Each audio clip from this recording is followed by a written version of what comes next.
Hello student, आप लोग का फिर से स्वागत है आपके अपने चैनल वाणिज्य शिक्षण में। आज मैं आप लोगों को विभागीय उपक्रम से आशय, विशेषताएं एवं उनके गुण व दोष के बारे में बताऊंगी, जो कि बहुत ही महत्वपूर्ण है।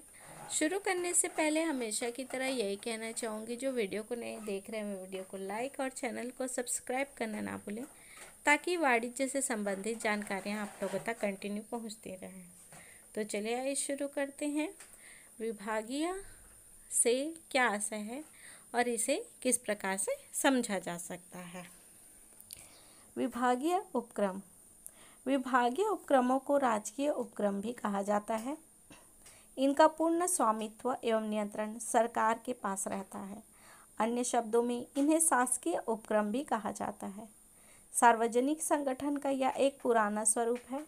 इस उपक्रम की आवश्यकता ऐसे उद्योगों में होती है जहां राष्ट्रीय सुरक्षा की आवश्यकता होती है अथवा इन उपक्रमों के कार्यों की जानकारी गोपनीय रखना आवश्यक होता है। विभाग का जो कार्य संचालन उच्च अधिकार प्राप्त अधिकारी द्वारा ही किया जाता है। विभागीय उपक्रमों से ही समझा जा रहा है कि आपका जो भी ऐसे संस्थान जिनको अलग अलग विभागीय संस्थानों में किया गया है, उनके कार्यों के अनुसार, उनकी आवश्यकता के अनुसार, तो ऐसे विभाग जो कि सरकार के अंडर उनका सारे देख रेख किया जाता है, उनकी जो बातें होती हैं उन्हें भी गोपनीय रखा जाता है। इसके उदाहरण के तौर पे आइए चलिए इसको देखते हैं। उदाहरण जैसे प्रमुख विभागीय संगठनों में रेलवे, डाक एवं तार, सिक्योरिटी, पेपर मिल, अस्त्र एवं शस्त्र विनिर्माण उद्योग आदि प्रमुख है।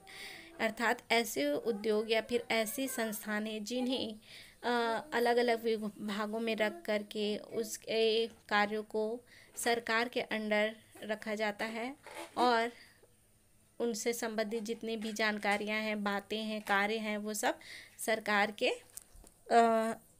ध्यान में रख करके किया जाता है। तो ये सभी जो हैं वो विभागीय उपक्रम हैं और इनकी जो जितनी भी जानकारियां हैं वो आपके गोपनीय रखी जाती हैं। अब हम इसकी विशेषताएं देखते हैं। विभागीय उपक्रमों की विशेषताएं। विभागीय संगठनों की महत्वपूर्ण विशेषताएं निम्नानुसार हैं। पहला है सरकारी निवेश, दूसरा बजट संसद द्वारा, तीसरा कर्मचारी, चौथा नियंत्रण और पांचवा है आपका जवाबदेही।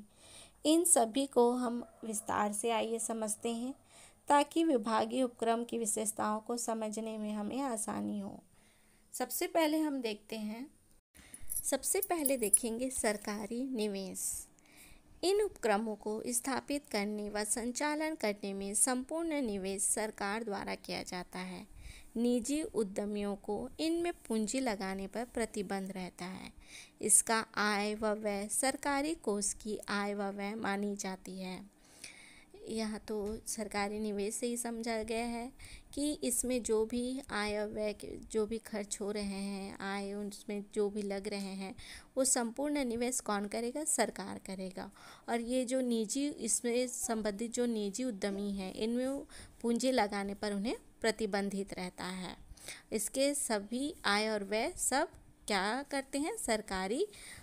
सरकार द्वारा संचालित किया जाता है। दूसरा है बजट संसद द्वारा। सरकारी उपक्रमों पर होने वाला संपूर्ण व्यय व उसका बजट संसद द्वारा बजट सत्र के दौरान पारित किया जाता है। ये बजट विभाग के प्रमुख अधिकारी एवं विभाग के मंत्री दोनों वित्त मंत्री के निर्देशानुसार तैयार करते हैं। ऐसा बजट पारित होने के पूर्व संसद में रखकर इनकी जानकारी समस्त मंत्री एवं सांसदों को दी जाती है। इसका जो है बजट, ये क्या होता है? सरकारी बजट संसद द्वारा इसका बजट सत्र के दौरान पारित किया जाता है और ये बजट विभाग के जो विभाग रहते हैं उसके प्रमुख अधिकारी एवं विभाग के जो मंत्री होते हैं, इन दोनों वित्त मंत्री के निर्देश के अनुसार तैयार करते हैं। ऐसा बजट पारित होने के पूर्व संसद में रखकर इनकी जानकारी समस्त मंत्री एवं सांसदों को दी जाती है। तीसरा है कर्मचारी। इन उपक्रमों के कर्मचारी केंद्रीय सरकार के लोक सेवक होते हैं। इन्हें केंद्र सरकार संघीय लोक सेवा के आयोग द्वारा चयन करती है। चयन का ढंग सामान्यतः अन्य लोक सेवाओं की भांति ही होता है। इनके जो कर्मचारी होते हैं वो केंद्रीय सरकार के लोक सेवक होते हैं। इन्हें केंद्र सरकार संघीय लोक सेवा आयोग द्वारा चयन करती है। चयन का ढंग सामान्यतः अन्य जो लोक सेवक होती हैं उनकी के भांति होता है। चौथा है नियंत्रण। उद्यम पर पूर्ण नियंत्रण विभाग के सर्वोच्च अधिकारी का होता है। इस अधिकारी पर नियंत्रण रखने, आवश्यक सलाह देने के लिए संबंधित मंत्री की अध्यक्षता में 2 या 3 सदस्यीय एक निगरानी समिति या सलाहकार समिति भी बनाई जाती हैं। इसमें नियंत्रण जो है ये उद्यमी होता है, जो उन सब से संबंधित जो उद्यमी होता है, वो कार्य करने वाला, व्यवसाय करने वाला, लाभ हानि को सहने वाला, वहन करने वाला, ये जो उद्यमी होता है उन पर पूर्ण नियंत्रण विभाग के सर्वोच्च अधिकारी का होता है। इस अधिकारी पर नियंत्रण रखने का, आवश्यक सलाह देने के लिए संबंधित मंत्री की अध्यक्षता में 2 या 3 जो सदस्य होते हैं एक निगरानी समिति या सलाहकार समिति बनाई जाती है और नियंत्रण रखते हैं। 5वां है आपका जवाबदेह। इन उपक्रमों की संपूर्ण जानकारी देने के लिए विभाग का मंत्री जवाबदेह होता है। विभाग में किसी भी प्रकार की गड़बड़ी या अनुशासनहीनता के लिए विभाग के मंत्री को नैतिक रूप से जिम्मेदार माना जाता है। इसमें जो भी विभाग के जो मंत्री होते हैं, जिस भी विभाग से संबंधित जो भी कार्य होता है, उनकी संपूर्ण जवाबदेही विभाग के मंत्री के ऊपर होती है। किसी प्रकार की गड़बड़ी या अनुशासनहीनता के लिए विभाग के मंत्री को नैतिक रूप से जिम्मेदार माना जाता है। अब इसके कुछ विभागीय उपक्रम के गुण व दोष के बारे में जान लेते हैं। सबसे पहले हम इसके गुण के बारे में जानेंगे। राजकीय या शासकीय उपक्रमों के रूप में विभागीय उपक्रमों के गुण निम्नानुसार हैं। पहला हम देखते हैं पूर्ण सरकारी नियंत्रण। इन उपक्रमों पर सरकार का पूर्ण नियंत्रण होने से सरकार अपने आर्थिक, सामाजिक एवं राजनैतिक उद्देश्यों को पूर्ण करने में सफल हो जाते हैं। इसमें यह पूर्ण रूप से सरकार के ऊपर नियंत्रण रहता है। इसीलिए वो जो सरकार पूर्ण रूप से नियंत्रण होने की वजह से आर्थिक और सामाजिक एवं राजनीतिक जो भी उद्देश्य होते हैं वो उनको पूर्ण करने में वे सफल हो जाते हैं। दूसरा है गोपनीयता, जो कि समस्त कर्मचारी सरकार के अधीन रहते हैं, अतः उपक्रम में संपन्न होने वाले समस्त कार्य एवं नीतियाँ अत्यधिक गोपनीय रहती हैं। विशेष रूप से सुरक्षा से संबंधित विभाग में गोपनीयता एक महत्वपूर्ण घटक होता है। गोपनीयता भी इसका एक बहुत ही महत्वपूर्ण गुण है कि इसमें जो भी कर्मचारी होते हैं वो सरकार के अधीन रहते हैं, जिससे कि विभाग से संबंधित किसी भी बात को बाहर किसी प्रकार से पहुंचाना, इसके लिए बहुत ही सख्त पाबंदी होता है और इसकी गोपनीयता को बनाए रखना उन कर्मचारी लोगों का भी कर्तव्य होता है। तो जिससे कि विभाग में गोपनीयता का एक महत्वपूर्ण घटक पाया जाता है। तीसरा है जन सेवा एवं सुरक्षा उद्योगों के लिए उपयुक्त है। जैसा कि पूर्व में कहा गया है कि किसी प्रकार का उद्देश्य जन कल्याणकारी कार्यों को करना होता है, भले ही इसमें सरकार को हानि हो। ऐसे कार्यों को केवल सरकारी क्षेत्रों से किया जा सकता है। सुरक्षा से संबंधित उद्योगों को सरकार के अधीन रखने का एकाधिकार सरकार को प्राप्त है, अतः सरकारी उपक्रम जन सेवा में सुरक्षा जैसे कार्यों के लिए उपयुक्त होते हैं। इसमें कहा जा रहा है कि जो भी जन से संबंधित कार्य होते हैं वे सरकार के अधीन होते हैं, जिसमें किसी प्रकार की जन सेवा में क्षति हो, हानि हो, इसके बातों को ध्यान दिया जाता है और जन कल्याणकारी कार्यों को करना होता है, भले ही इसमें सरकार को हानि हो। ऐसे कार्य को केवल सरकारी क्षेत्रों में किया जा सकता है। चौथा है साधनों का सदुपयोग। ये उपक्रम पूर्णतः नियंत्रित व अनुशासित होते हैं, वित्त मंत्रालय से संबंधित रहते हैं, अतः उपलब्ध साधनों का पूर्ण उपयोग संभव होता है। इससे संबंधित जो साधनें होती हैं उनका सदुपयोग होता है, क्योंकि यह नियंत्रित होता है और अनुशासित होता है, वित्त मंत्रालय से संबंधित रहते हैं, अतः उपलब्ध साधनों का पूर्ण उपयोग होता है। पांचवा है आपका उचित एवं नियमित सेवा। शासकीय कार्य उचित एवं बिना किसी भेदभाव के नियमित रूप से चलते रहते हैं, जबकि निजी क्षेत्रों के लिए यह ध्यान रखना आवश्यक होता है कि सेवा के दौरान लाभ हो रहा है कि नहीं। यह शासकीय कार्य होते हैं, इससे उचित एवं बिना किसी भेदभाव के नियमित रूप से चलते रहते हैं। इसमें जबकि निजी क्षेत्र के जो संबंधित विभाग होते हैं, यह ध्यान रखना आवश्यक होता है कि सेवा के दौरान लाभ हो रहा है कि नहीं। इसमें यह उचित एवं नियमित सेवा रहती है।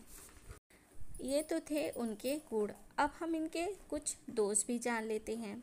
विभागीय उपक्रमों के दोष।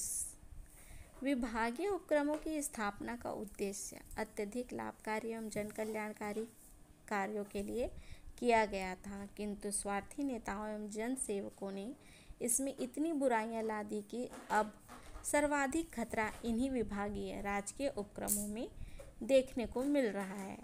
इनके दोषों की जानकारी। इसके दोष निम्नांकित हैं। सबसे पहले हम देखेंगे प्रतिस्पर्धा का अभाव। इन उपक्रमों में प्रतिस्पर्धा की भावना का अभाव होता है। इससे व्यावसायिक लाभ प्रभावित होता है, क्योंकि वस्तु की लागत अपेक्षाकृत अधिक रहती है। प्रतिस्पर्धा ना होने से उदासीनता को बढ़ावा मिलता है। इसके दोष यह है कि यह सरकार से संरक्षण में रहती हैं और इन उपक्रमों में प्रतिस्पर्धा की भावना बहुत कम होती है, अभाव होता है उसका। इससे व्यावसायिक लाभ प्रभावित होता है, क्योंकि वस्तु की लागत अपेक्षाकृत अधिक होती है। प्रतिस्पर्धा ना होने से उदासीनता को बढ़ावा मिलता है। दूसरा है लोच का अभाव। इन उपक्रमों के सारे नियम उच्च अधिकारियों एवं मंत्री स्तर द्वारा तैयार किए जाते हैं, जिससे इनमें परिवर्तन एवं संशोधन करना कठिन होता है, जबकि आवश्यकता अनुसार बदले ना जाने वाले नियम अपने आप में उद्देश्यहीन हो जाते हैं। शासकीय उपक्रमों का यह दोष विभागीय उपक्रमों के विकास में बाधा है। लोच का अभाव इससे यह संबंधित है कि इन उपक्रमों के जितने भी सारे नियम होते हैं उच्च अधिकारियों मंत्री स्तर द्वारा तैयार किए जाते हैं, जिससे इनमें परिवर्तन एवं संशोधन करना कठिन होता है, जबकि आवश्यकता अनुसार बदले ना जाने वाले नियम अपने आप में ही उद्देश्यहीन हो जाते हैं। शासकीय उपक्रमों का यह दोष विभागीय उपक्रमों के विकास में बाधा उत्पन्न करती है। तीसरा है योग्य कर्मचारी का अभाव। वास्तव में कर्मचारी का उचित ढंग से चयन ना हो पाने या चयन में भाई भतीजावाद पनपने के कारण योग्य कर्मचारियों की नियुक्ति नहीं हो पाती। इससे भविष्य में उपक्रम अनेक परेशानियों में पड़ जाता है। योग्य कर्मचारी के अभाव का मुख्य कारण सरकारों की कल्याणकारी नीतियां होती हैं। इसमें कहा जा रहा है कि योग्य कर्मचारी का इसमें अभाव होता है। इसमें कहा जा रहा है कि भाई भतीजावाद के कारण पनपने के कारण, भाई भतीजावाद मतलब जो भी कर्मचारी होते हैं उनमें अपने रिश्तेदारों को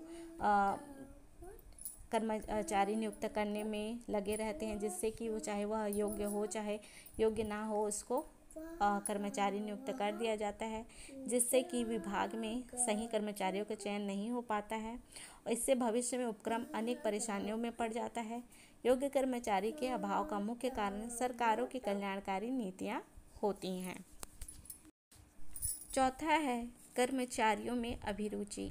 एक बार उपक्रम में अयोग्य कर्मचारी या अधिकारी चयनित हो जाने पर उसका प्रभाव अन्य कर्मचारियों पर भी पड़ता है।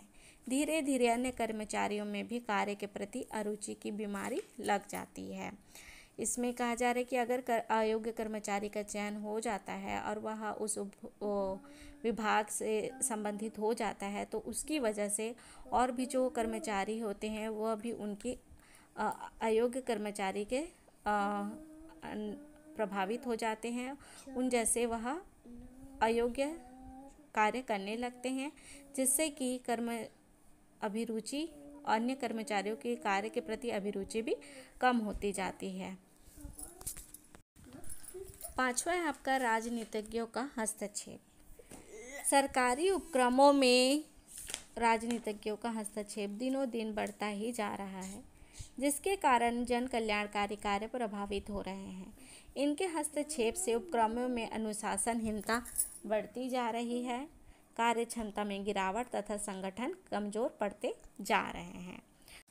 निष्कर्ष, सरकार द्वारा बनाए गए नीतियाँ कभी भी गलत नहीं होती, बशर्ते उनका क्रियान्वयन उन्हीं तरीके से बिना किसी हस्तक्षेप के किया जाए जिस उद्देश्य से या तरीकों को ध्यान में रखकर नीतियाँ बनाई जाती हैं। इसमें कहा जा रहा है कि किसी भी प्रकार का हस्तक्षेप नहीं करना चाहिए। सरकार द्वारा बनाई गई नीतियाँ कभी गलत नहीं होती हैं, बशर्ते इनके कि इसमें किसी प्रकार का हस्तक्षेप ना हो और उन्हें अपने कार्य करने दें जिस उद्देश्य या तरीकों से ध्यान में रखकर नीतियाँ बनाई जाती हैं। वास्तव में नीतियाँ एवं नियमों से कार्य ना करने के लिए कुछ प्रतिनिधि समाज विरोधी तत्व या स्वार्थी उच्च अधिकारी दबाव डालते हैं। आज हम लोगों ने विभागीय उपक्रम से संबंधित आशय, विशेषताएं एवं उनके गुण व दोष के बारे में संपूर्ण जानकारियां प्राप्त की हैं। इसी तरह से वाणिज्य से संबंधित जानकारियां प्राप्त करने के लिए वीडियो को लाइक और चैनल को सब्सक्राइब करना ना भूलें, ताकि वाणिज्य से संबंधित जानकारियां आप लोगों तक कंटिन्यू पहुंचती रहे। Thank you.